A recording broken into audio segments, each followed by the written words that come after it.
dice no creer en Dios. ¿Por qué dice esto? Porque razonan de esta manera, que en el mundo hay mucho dolor, que en el mundo hay mucho sufrimiento, hay desastres naturales, hay crimen, situaciones terribles a las cuales el hombre se enfrenta todos los días. Y dicen, ¿por qué no se escucha la voz de Dios?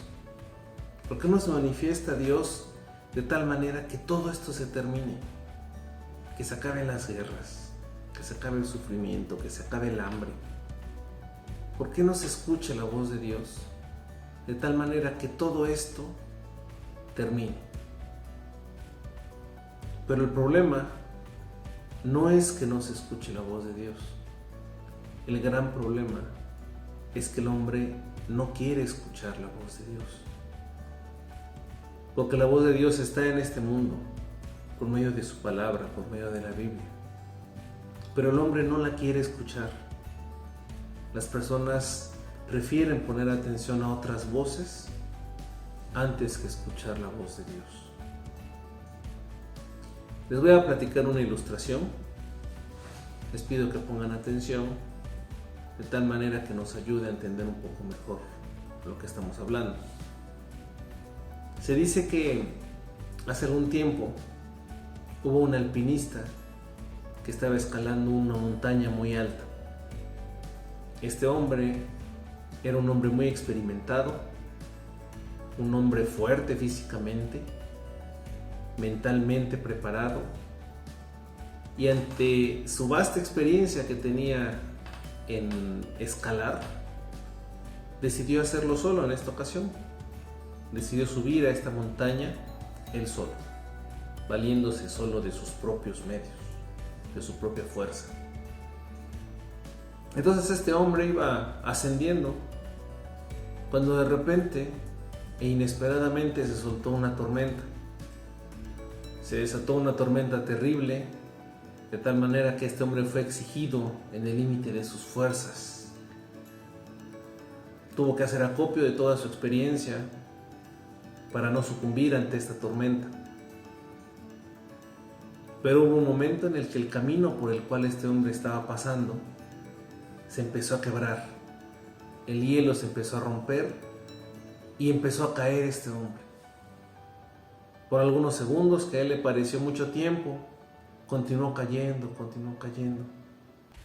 hasta que hubo un punto en el que se detuvo, porque afortunadamente estaba sujeto a una cuerda, a una línea de vida que él había afianzado bien en una de las paredes de la montaña. Sin embargo, con este derrumbe se dio cuenta de que estaba completamente suspendido en un gran precipicio.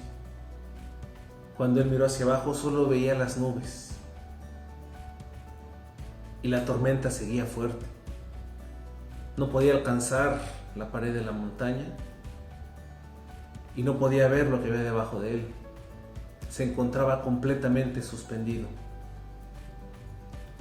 Entonces, ante su situación, este hombre empezó a clamar a Dios. Le dijo: Dios, ayúdame. No quiero morir. Tengo todavía mucho por qué vivir. Soy un hombre joven.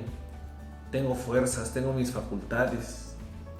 Tengo mi familia, tengo gente que me ama. Dios, ¿por qué me haces esto? ¿Por qué me pones en esta situación? Ayúdame, por favor. Entonces, de repente se escuchó la voz de Dios que le dijo: te quiero ayudar, quiero que estés bien. Y este hombre le contesta y le dice: sí, ayúdame por favor, ayúdame, dime qué tengo que hacer para salvarme. ¿Realmente quieres salvarte? Sí, Señor, quiero salvarme.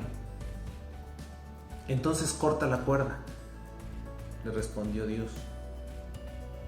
Este hombre se quedó en silencio, miró la cuerda que hace apenas unos segundos lo había salvado.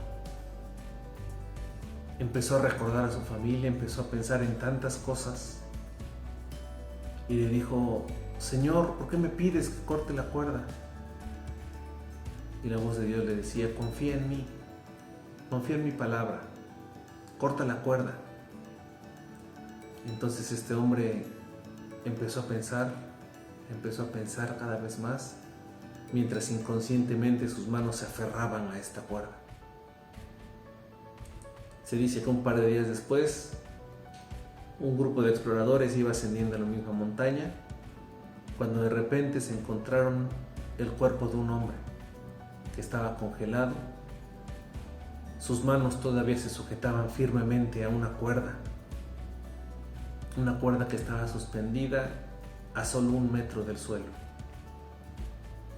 Si este hombre hubiera escuchado la voz de Dios y hubiera cortado esa cuerda, hubiera podido salir de esta situación. El hombre en la actualidad actúa de la misma manera. La voz de Dios está presente. La voz de Dios quiere salvar, quiere dar vida, pero el hombre prefiere asirse con todas sus fuerzas a sus propios medios, a medios endebles, medios que no tienen durabilidad. Prefieren ignorar la voz de Dios. Prefieren hacer a un lado lo que Dios dice y hacer caso a lo que ellos consideran que es mejor. En esta tarde, querido amigo, querida amiga, usted tiene la oportunidad de decidir. ¿Quiere escuchar la voz de Dios o quiere sujetarse a sus propios medios? Es su decisión, pero le invitamos a que escuche la voz de Dios, que siempre está presente en su vida, buscando darle vida y darle vida en abundancia.